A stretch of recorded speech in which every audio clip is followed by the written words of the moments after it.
Oops.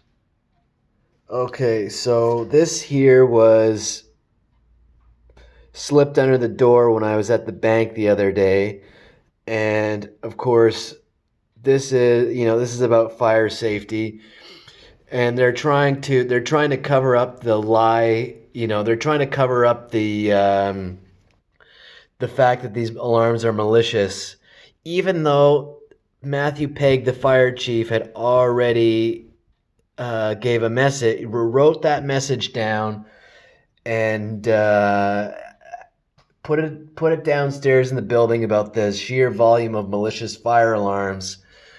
So they can't get away with this. This is not cooking related grease fires or cigarette fires. In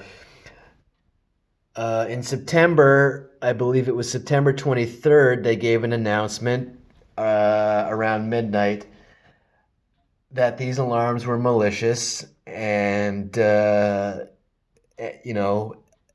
anybody had any information, then call such and such a number.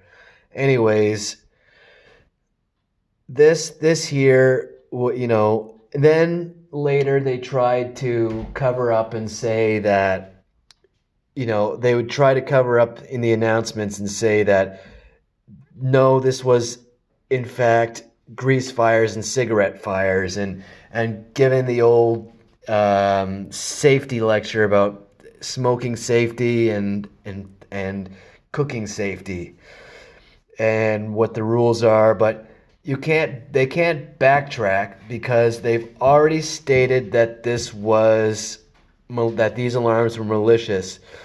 They gave this address, and I mean, this came right from headquarters. So they can't just try to cover it up with these cheap tricks, you know.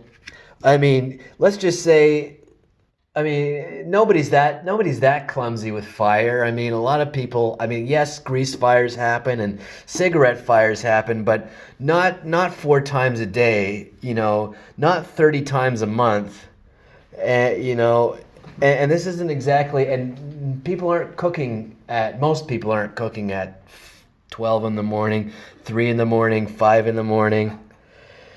It's, That's for darn sure. and they're not laughing in the hall and slamming doors and giggling in the hallway and yahooing, while they're supposedly cooking or smoking in their apartments. So And there's in some the food. hallways. Yeah, and there's some food for thought.